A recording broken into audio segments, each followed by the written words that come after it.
Salut, c'est Anne Therese. Aujourd'hui, je te fais une vidéo au sujet de pourquoi est-ce qu'on me trahit régulièrement. Alors, avant de démarrer le sujet, je voudrais faire un petit aparté par rapport à la vidéo précédente que je t'ai postée. Et aujourd'hui, ça illustre parfaitement ce que je te disais hier, puisque j'ai tourné cette vidéo hier. Et ça illustre pourquoi, parce que ici tu vois que je suis dans un niveau d'énergie mais qui n'a rien à voir avec celui d'hier. Je suis en pleine forme alors que j'ai canalisé cette vidéo cette nuit à 3h30 du matin et c'était vraiment pour te montrer que dans ces phases de changement énergétique, dans ces phases de gros nettoyage émotionnel, tu peux avoir des jours où tu es complètement down et le lendemain, voire l'heure d'après, être dans une toute autre énergie. Donc si ça t'arrive, dis-toi que voilà, c'est juste temporaire, c'est passager et tu vois que ça passe relativement vite. En tout cas, chez moi, ça passe relativement vite et c'est pas pour ça que d'ici quelques heures, je vais pas de nouveau y retourner.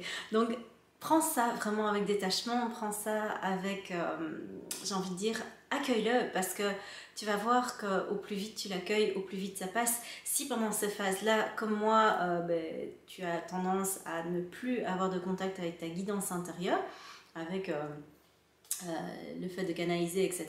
C'est normal aussi, c'est juste que tu ne peux pas faire les deux en même temps. D'abord, tu vas devoir nettoyer et puis ensuite, tu peux recevoir de nouveau des messages. Donc, si en plus, dans ces moments-là, tu te dis « Ah, je suis toute seule, c'est la catastrophe, je ressens plus rien, j'entends plus rien, j'ai plus de messages comme j'avais avant », c'est complètement normal aussi. Donc voilà, je te faisais ce petit aparté pour voilà, te rassurer par rapport à ça et te montrer, mais vraiment dans le concret, qu'un niveau d'énergie peut vraiment varier du tout au tout sans qu'il y ait de cause extérieure fondamentale pour voilà, créer une différence ou changer l'état. Voilà, alors on va passer au sujet de la vidéo. Donc il y a une personne qui m'a posé une question, je vais te reprendre la question exactement, qui est Noah, qui me dit « Bonjour, comment on peut qualifier la personne qui subit la blessure de trahison de l'autre ?» Moi je ne qualifie pas, j'aime pas étiqueter, donc j'ai envie de dire, ça c'est toi qui peux mettre l'étiquette que tu veux là-dessus. Est-ce que celle qui revit constamment des situations où elle se fait trahir, qu'elle subit de la pression alors qu'à côté elle ne trahit jamais, c'est qu'elle a aussi une blessure de trahison? Ou bien a-t-elle une autre blessure? Est-ce qu'on rencontre en miroir des gens contrôlants parce qu'on a une blessure en miroir? Alors, hyper intéressant comme question et merci beaucoup de l'avoir posée. Parce que effectivement, c'est quelque chose que je rencontre régulièrement dans les personnes que j'accompagne. Souvent, on ne voit qu'un des aspects, qu'un des axes des blessures quand elles s'activent. C'est-à-dire que ici, la blessure de trahison, comme n'importe quelle autre blessure, comprend 3 axes. Là, donc je m'adresse à toi Noah et à toutes les personnes qui me regardent, tu vois qu'on te trahit, donc ça c'est le truc qui est super visible. Toi tu te dis, dans l'autre sens je ne trahis pas, mais il y a peut-être un axe que tu ne perçois pas, c'est tous les endroits où tu te trahis toi, tous les endroits où tu vas te raconter quelque part des jolies histoires au sujet des autres, au sujet de toi, au sujet du monde, qui va faire que là, parce que tu te racontes des histoires de manière complètement inconsciente la plupart du temps, en fait les gens vont pouvoir te trahir parce qu'en fait tu vas voir que la plupart du temps les croyances qui sont limitantes, les croyances qui sont bloquantes que l'on a et que parfois on ne voit pas simplement parce que c'est inconscient, ces croyances en fait sont basées sur ce qu'on appelle des paralogismes. Un paralogisme c'est quoi? C'est quelque chose qui te semble complètement vrai, donc quelque chose qui va te sembler très logique, mais en fait qui est faux. Et donc tu peux être tout à fait sincère par rapport à un paralogisme, donc c'est la base que tu es de bonne foi. Par exemple un sophisme, c'est une personne qui va aussi te faire croire que quelque chose est logique alors que c'est complètement faux, mais là c'est volontaire et c'est souvent de l'extérieur vers toi. Bref, ça c'était pour faire la petite différence linguistique. Et donc ici le paralogisme va consister en quoi? Je vais te donner plusieurs exemples pour que tu puisses vraiment constater les erreurs quelque part de logique que l'on peut faire quand on a des croyances au sujet des autres. On va prendre une croyance qui est assez courante parmi les personnes que j'accompagne, qui est si cette personne est gentille avec moi, alors ça veut dire que par exemple elle m'aime ou qu'elle m'apprécie.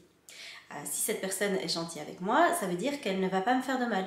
Si cette personne est gentille avec moi, ça veut dire qu'elle va prendre soin de moi. Mais en fait, tout ça, c'est faux. C'est pas forcément vrai en tout cas.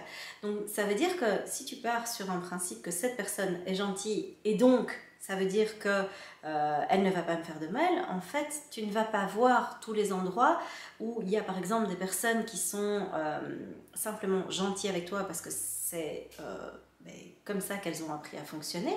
Et donc la gentillesse peut être, oui, ça peut être un masque, parce que quelque part la personne va attendre quelque chose en retour de ta part, et donc elle va être gentille, elle va te donner de la gentillesse en espérant quelque chose en retour. Ça peut être simplement qu'elle est gentille avec toi parce qu'elle attend de la reconnaissance, auquel cas ça n'a rien à voir avec toi. Elle peut être gentille avec toi parce qu'elle a besoin qu'on la valorise. Ça peut être qu'elle est gentille avec toi parce qu'elle est dans un rôle du sauveur par exemple. Si tu ne sais pas ce que c'est le rôle du sauveur, je t'invite à aller voir non, c'est par là, cette vidéo que je te mets ici, qui t'explique les jeux de pouvoir. Et donc en fait, tu vas voir que si cette personne est là-dedans, en fait, de nouveau, ça n'a rien à voir avec toi. Et pareil, si cette personne est gentille, te dire que forcément ça veut dire qu'elle t'aime, ben non, pas forcément. Ça veut dire que peut-être cette personne est gentille avec tout le monde et que ce que tu attends en termes d'attachement, en termes d'amour de la part de cette personne, elle ne pourra pas te le donner simplement parce qu'elle n'est pas là-dedans, parce qu'elle n'est pas gentille, parce qu'elle a quelque chose à partager avec toi, elle est juste gentille comme ça, point. Donc tu vois, là il y a déjà des erreurs de combinaison quelque part, c'est pas parce que la première partie est vraie que la deuxième partie est vraie. On va reprendre autre chose, une autre croyance, par exemple moi j'ai des personnes qui sont venues me trouver en me disant mais c'est fou, je tombe systématiquement sur des profils qui me trahissent, des profils chez qui ça ne fonctionne pas, et on pourrait prendre typiquement l'exemple du bad boy, c'est-à-dire la personne dont on va tomber amoureux ou amoureuse parce que elle a l'air d'avoir confiance en elle, elle a un peu une grande gueule, qu'elle est plutôt dominante, que quelque part le présupposé qui est en dessous, en tout cas c'est ce que ces personnes me disent, et je te partagerai un exemple personnel après, c'est si cette personne quelque part elle en impose, ça veut dire qu'elle va me protéger derrière. Si elle en impose et qu'elle m'apprécie, elle va prendre soin de moi, elle va pouvoir me mettre en sécurité, etc. Alors que là, de nouveau, pas forcément. Pas forcément, ça veut dire simplement que cette personne, elle te montre qu'elle en impose, elle te montre qu'elle a plutôt un caractère dominant, mais c'est pas pour autant qu'elle va prendre soin de toi. Peut-être que juste, si elle est attachée à toi et que tu entames quelque chose avec cette personne, que ce soit dans une relation amicale, que ce soit dans une relation professionnelle ou même une relation amoureuse, simplement cette personne va être dominante avec toi. Parce que ça, c'est la partie visible. Ça veut dire qu'elle aime avoir quelque part un certain pouvoir, qu'elle aime pouvoir contrôler d'une certaine façon les choses. Et ça n'a rien à voir avec de l'amour. Ça veut juste dire qu'en fait, cette personne, elle aime avoir du pouvoir. Et donc, vérifie bien si c'est quelque chose que tu souhaites. Ça peut être aussi que cette personne, si elle est attachée à toi et qu'elle elle est assez dominante, en fait, c'est pas pour autant qu'elle va te protéger. Peut-être qu'elle va juste veiller à ce qui est confortable et sécurisant pour elle. Peut-être que, de nouveau, dans cette configuration-là, tu vas être déçu. Et donc, ce n'est pas grave. À chaque fois que tu vas constater que tu fais des erreurs comme ça, simplement parce que tu vas faire l'expérience que ta croyance au sujet de cette personne ne s'avère pas juste, en fait, tu vas pouvoir utiliser ça pour apprendre à ne plus retomber dans ce genre de piège et à déconstruire tes croyances. Parce que au plus tu vas prendre conscience de tes croyances, au plus tu vas pouvoir travailler dessus. Donc le premier truc que je t'invite à faire, ça va être vraiment de pouvoir concrètement voir toutes les croyances que tu as au sujet de toi, au sujet des autres, au sujet du monde. Donc prends conscience de toutes ces choses où tu es vraiment complètement sûr et certain que c'est vrai. Trouve ces endroits-là, trouve tout ce que tu te dis au sujet des personnes qui t'ont trahi dans le passé, parce que ça c'est une bonne base de travail. Déjà tu peux te dire, ok, ces personnes-là elles m'ont trahi, qu'est-ce que je croyais à leur sujet, qu'est-ce qui était totalement vrai à leur sujet pour moi, en tout cas que je croyais vrai à l'époque, et où j'ai pas vu qu'en fait, moi, je faisais une erreur. Parce que tu vas voir qu'en fait, ben, la plupart du temps, ben, ça peut avoir avec l'autre. L'autre n'est quelque part qu'effectivement, c'est ce que tu disais, Noah, que le reflet de quelque chose qui t'appartient à l'intérieur. Donc ce n'est que le reflet d'une erreur de logique que tu fais au sujet des autres. Et donc trouve toutes ces erreurs de logique et tu vas pouvoir avoir une prise dessus. Donc ça, c'est la première chose. La deuxième chose, c'est ben, essaye de regarder ce que tu veux vraiment. Essaye d'être vraiment clair sur ce que tu veux et pourquoi tu le veux. Je te prends un exemple concret. Moi, dans le passé, j'étais toujours très attirée par des profils de séducteurs. Donc, ça m'a apporté énormément de déceptions, ça m'a apporté pas mal de soucis, puisque quand je me demandais à l'époque pourquoi est-ce que j'aime ces profils-là, un profil de séducteur, typiquement, ça va être une personne de nouveau qui va sembler, en tout cas en surface, avoir énormément de confiance en elle, qui va valoriser énormément, qui va faire beaucoup de compliments sur l'identité, sur qui tu es, qui va facilement te donner de la reconnaissance, te donner de la valeur, et tu vois que là, c'était tous des endroits où quelque part je manquais de ça, je n'avais pas assez travaillé là-dessus, et donc j'attendais que ça vienne de l'extérieur, j'attendais qu'on me l'apporte sur un plateau d'argent, et donc j'appréciais énormément ces personnes parce que c'était facile. Ce qui était facile aussi, c'est que j'avais pas trop de questions à me poser sur est-ce que je plais à cette personne ou pas, puisqu'elle me le disait. Donc là aussi, c'était facile. Je ne vais pas faire l'effort d'essayer de comprendre, d'essayer de faire connaissance avec cette personne, d'essayer d'aller un petit peu plus loin, voire moi de mouiller pour aller vers cette personne, quitte à me prendre une porte. Donc en fait, j'étais vraiment dans quelque chose de l'ordre de la facilité. C'était aussi des personnes où je me disais, mais puisqu'elles étaient gentilles en apparence et qu'elles mettaient tout en œuvre pour que je me sente rassurée, que je me sente en sécurité, pour que je me sente bien en leur présence, en fait, effectivement, à ce moment-là, je me disais, ok, si cette personne s'intéresse à moi, en fait, ça veut dire qu'elle a envie que ça dure dans le temps. Tu vois le mur arriver? Parce que moi, je ne le voyais pas à ce moment-là. Si cette personne qui a l'habitude de séduire plein de personnes s'intéresse à moi, ça veut dire que j'ai de la valeur? Non, c'est pas vrai, pas forcément. Si cette personne s'intéresse à moi et qu'elle est hyper gentille avec moi, ça veut dire qu'elle m'a choisi, ça veut dire qu'elle a envie de s'engager? Non plus. Donc en fait, tu vois qu'en ayant toutes ces croyances au sujet de l'autre, où quelque part je faisais des suppositions, je faisais des plans sur la comète sur quelque chose qui était en partie vrai. Et après je vais t'expliquer comment tu peux le déconstruire.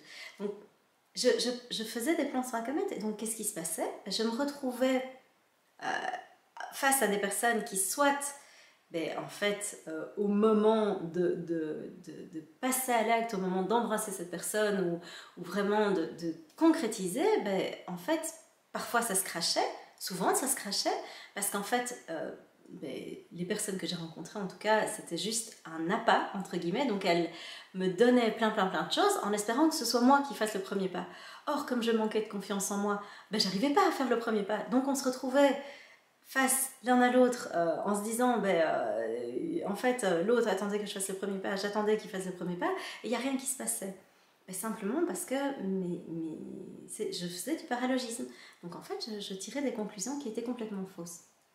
L'autre cas de figure, c'est qu'effectivement il y a quelque chose qui se concrétisait et en fait la personne me plantait. Pourquoi? Parce qu'en fait dans la réalité de cette personne, elle avait juste envie de tester un truc, elle n'avait pas envie de s'engager, elle avait juste envie de s'amuser, de papillonner, etc. C'était un peu en mode chasseur. Donc une fois que c'est bon, c'est conclu, en gros j'ai attrapé ma proie, il n'y a plus d'intérêt, next. Et donc en fait moi, je me retrouvais face à des personnes où j'étais là, mais je comprends pas, à chaque fois je me fais abandonner, à chaque fois on me laisse là. Mais pourquoi? Parce qu'en fait, dans le fond, je ne recherchais pas, je m'abandonnais, je ne recherchais pas le bon profil.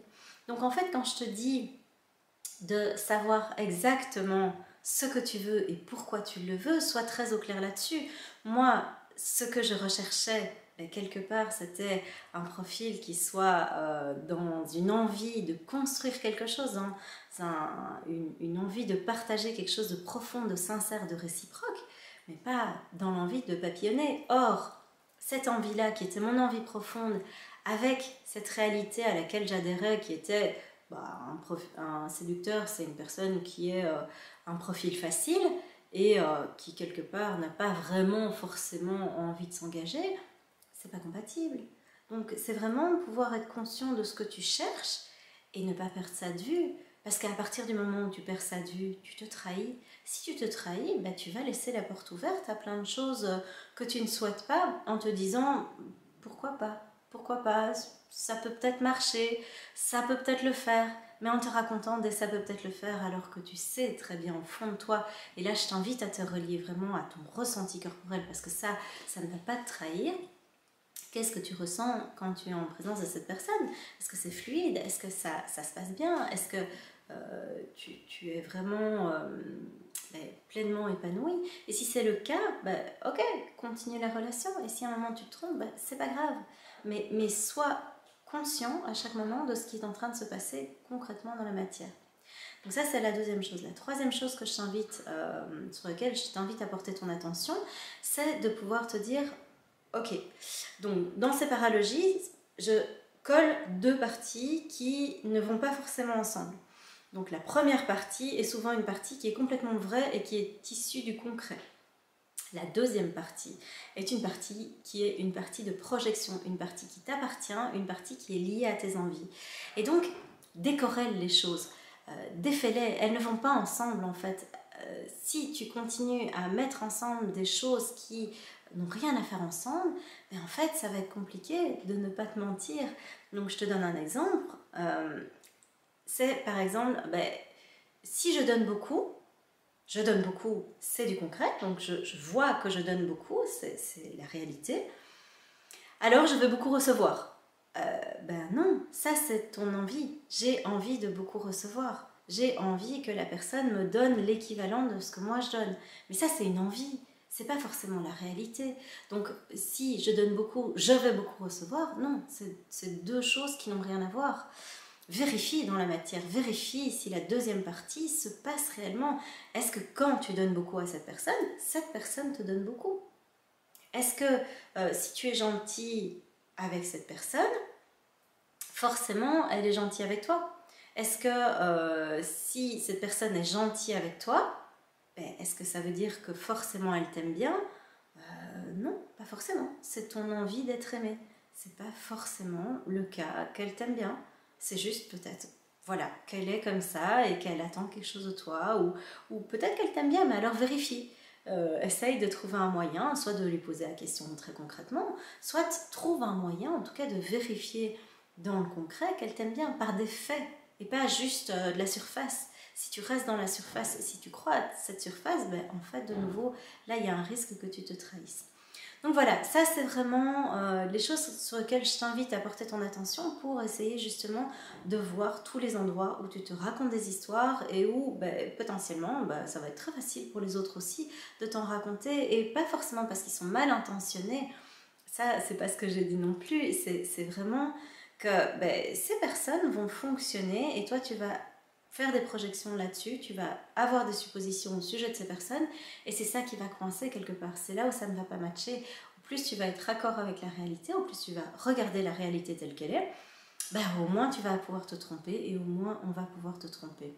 Si tu as vraiment envie d'aller plus en profondeur par rapport à tout ce travail sur les croyances, c'est quelque chose qu'on fait très très en profondeur dans le programme Reconnexion. Donc je te mets ici dans la description le lien pour pouvoir en savoir plus sur ce programme, dans lequel je peux t'accompagner à pouvoir justement lever toutes ces croyances, à pouvoir les voir, à pouvoir les déconstruire, à pouvoir en créer des nouvelles qui sont beaucoup plus profitables pour toi et à pouvoir savoir comment tu fais pour traverser tes blessures émotionnelles une fois qu'il y en a une qui s'est réveillée, parce que effectivement c'est assez douloureux. Là-dessus, je te laisse